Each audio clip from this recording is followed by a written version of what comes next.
అందరికీ నమస్కారం. నేను మీ షణ్ముఖ్. పిట్టకథల మంత్రి బుగ్గన రాజేంద్రనాథ్ రెడ్డి గారు ఆయన ఒక వ్యాఖ్యలు చేయడం జరిగింది.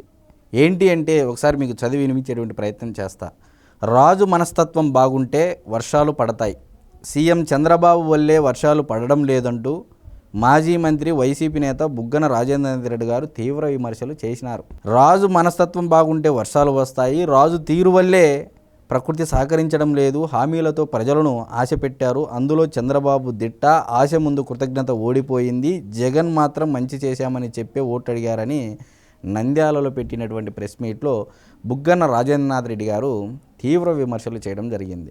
2019 నుంచి 2024 మధ్య కాలంలో ఇలాగే అసెంబ్లీలో ఆర్థిక శాఖ మంత్రిగా ఉన్నటువంటి మీరు పిట్టకథలు చెప్పి 11 సీట్లకు రావడానికి గల ప్రధానమైనటువంటి కారణాల్లో మీరు కూడా పాలు పంచుకున్నారనేది నేను మీకు తెలియజేస్తా ఉన్నా. ఇకపోతే అసలు రాజు మనస్తత్వం వల్లే వర్షాలు పడతాయని చెప్పేసి మీరు అనడం జరిగింది. చంద్రబాబు గారు ఉండడం వల్లే వర్షాలు పడడం లేదు అని చెప్పి చెప్పడం జరిగింది. మరి ఒకసారి ఖచ్చితంగా మీ నాయకుల గురించి కూడా ఇక్కడ మాట్లాడుకోవాల్సినటువంటి అవసరం ఎంతైనా ఉంది. ఈరోజు నరేంద్ర మోడీ గారిని సైతం విమర్శిస్తూ ఉన్నారు బుగ్గన రాజేంద్రనాథ్ రెడ్డి గారు అయితే మనం ఖచ్చితంగా చెప్పొచ్చు. ఈరోజు భారతీయ జనతా పార్టీకి వ్యతిరేకంగా వైసీపీ విమర్శలు చేస్తూ ఉంది. ఇండియా అలయన్స్లోకి వెళ్ళడానికి సన్నాహాలు సిద్ధం చేసుకుంటుందా అన్న తరహాలో ఈరోజు బుగ్గన రాజేంద్రనాథ్ రెడ్డి గారు వ్యాఖ్యలు చేయడం అనేది ప్రజలందరూ ఆలోచన చేయాలని చెప్పేసి కోరుతా ఉన్నా. 2004 మే 14వ తారీఖున రాజశేఖర రెడ్డి గారు ముఖ్యమంత్రి అవ్వడం జరిగింది.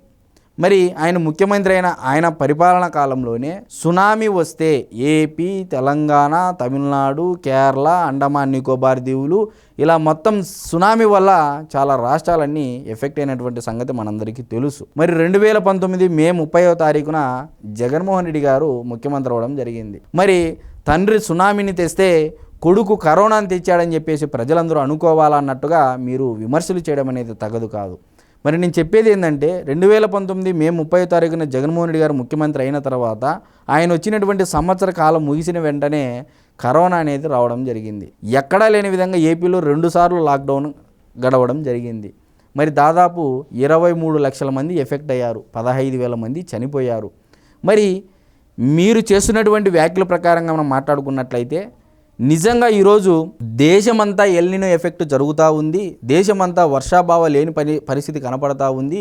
ఒక నార్త్ ఇండియాలోను సౌత్ ఇండియాలోను వర్షాభావం ఎక్కడ కనపడటం లేదని చెప్పేసి ఒకవైపు దేశమంతా వాతావరణ నిపుణులు, వాతావరణ శాఖ రోజు చెప్తా ఉంటే ఈరోజు తగుదనమ్మా అంటూ వచ్చి ఏదో గుడ్డ కాల్చి ముఖాన వేస్తే కడుక్కుంటారన్న చందంగా అంటే ఏ విధంగా అంటే నిజంగా జగన్మోహన్ రెడ్డి గారు ముఖ్యమంత్రిగా ఉన్నప్పుడు 2021-22 సీజన్లో ఫర్ ఎగ్జాంపుల్ నేను ఎందుకు చెప్తున్నానంటే మీరు కూడా రాయలసీమ వాసి కాబట్టి రాయలసీమకు సంబంధించినటువంటి వ్యక్తి కాబట్టి మరి మీరు రాయలసీమ మీద ప్రేమ, చిత్తశుద్ధి, అంతఃకరణ శుద్ధి మీకు ఉన్నట్లయితే మరి 2021-22 సీజన్లో కృష్ణానది పరివాహక ప్రాంతంలో దాదాపు 2,200 టీఎంసీల నీళ్లు సముద్రంలో కలిసినటువంటి మాట వాస్తవము. మరి జగన్మోహన్ రెడ్డి గారు కానీ మీరు కానీ లేకపోతే రాయలసీమకు సంబంధించినటువంటి నాయకులు కానీ సరే ఎవరైనా డిబేట్కి వస్తే నేను ఆధారాలతో మీతో డిబేట్ చేయడానికి సిద్ధమని చెప్పేసి నేను తెలియజేస్తూ ఉన్నా. మరి ఎన్ని నీళ్లు పోతిరెడ్డిపాడు హెడ్ రెగ్యులేటర్ దగ్గర నుంచి ముచ్చుమర్రి ఎత్తి పోతల పథకం నుంచి ఎన్ని నీళ్లు మీరు రాయలసీమకు లిఫ్ట్ చేశారనేది ఒకసారి శ్వేతపత్రం విడుదల చేసి వర్షాలు పడవు చంద్రబాబు గారి వల్ల అని చెప్తే చాలా బాగుండేదని చెప్పేసి నా యొక్క వ్యక్తిగతమైనటువంటి అభిప్రాయం. మరి చంద్రబాబు నాయుడు గారు ముఖ్యమంత్రి అవ్వడం జరిగింది 2024లో. అదే 2024-25 సీజన్లో 2,200 టీఎంసీల నీళ్లు కూడా సముద్రంలో కలిశాయి. కానీ జగన్మోహన్ రెడ్డి గారి పరిపాలనకు చంద్రబాబు నాయుడు గారి పరిపాలనకు తేడా ఏంటి అంటే మీరు కేవలం మాటలు, సోషల్ మీడియాలో హైపుల పరంగా సాంగులు, ఎలివేషన్ ఇచ్చుకోవడం తప్ప కనీసము గేటుకు గ్రీజు పెట్టలేనటువంటి వ్యక్తులు మీరు.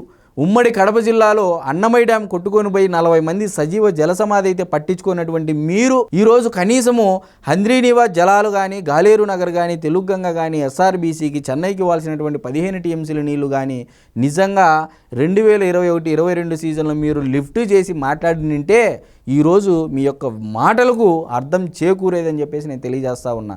మరి 2024-25 సీజన్లో ఇదే పోతిరెడ్డిపాడు హెడ్ రెగ్యులేటర్ దగ్గర నుంచి మరి దాదాపు 50 టీఎంసీలు పైగా ఈరోజు పోతిరెడ్డిపారు హెడ్ రెగ్యులేటర్ దగ్గర నుంచి హంద్రీనీవా జలాలు మాత్రమే 50 టీఎంసీలు ఇప్పటి వరకు రాష్ట్ర చరిత్రలోనే, అంటే అది ప్రాజెక్టు మొదలైనటువంటి దగ్గర నుంచి ఇప్పటి వరకు హయ్యెస్ట్ రికార్డుగా ఈరోజు నీళ్లు ఎత్తిపోశారు రాయలసీమకు అని చెప్పేసి నేను సగర్వంగా చెప్తా ఉన్నా ఒక రాయలసీమ వాసిగా. ఇలా చెప్పాలి కానీ ఏదో బురద మనకు ఎలాగో బురద అంటుకుంది, ఆ బురదను పక్క వాళ్ళకు కూడా పుయ్యాలని చెప్పేసి అంటే ఇలాగ విమర్శలు పడడం తప్ప ఇలాగ పిట్టకథలు చెప్పే 150 ఉన్నటువంటి జగన్మోహన్ రెడ్డి గారిని 11 దిగజార్చినటువంటి చాలా కారణాలలో మీలాంటి వారి వ్యాఖ్యలు కూడా ఈరోజు ఉన్నాయని చెప్పడంలో ఎటువంటి అతిశయోక్తి లేదు.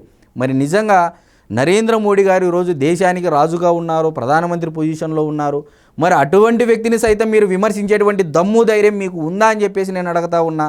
ఈరోజు చంద్రబాబు నాయుడు గారిని విమర్శిస్తూ ఉన్నారు. ఎందుకంటే ఇక్కడ ప్రజాప్రభుత్వం నడుస్తుంది, అంబేద్కర్ రాసినటువంటి రాజ్యాంగం ప్రకారం నడుస్తుంది కాబట్టి ఇష్టం వచ్చినట్టు మాట్లాడడం జరుగుతూ ఉంది. మీరు ప్రతిపక్ష హోదా లేకపోయినా మరి ఇదే నరేంద్ర మోడీ గారిని మీ నాయకుడైనా సరే, జగన్మోహన్ రెడ్డి గారైనా సరే, మీరైనా సరే, రాయలసీమకు సంబంధించినటువంటి వ్యక్తులు ఎవరైనా సరే నరేంద్ర మోడీ గారి వల్ల, ఎందుకంటే ఈరోజు రాష్ట్రంలో ఉన్నటువంటిది ఎన్డీఏ సర్కార్, Bharatiya Janata party, Telugu Desam party, Janasena party పొత్తులో ఉన్నటువంటి సర్కారు ఉంది.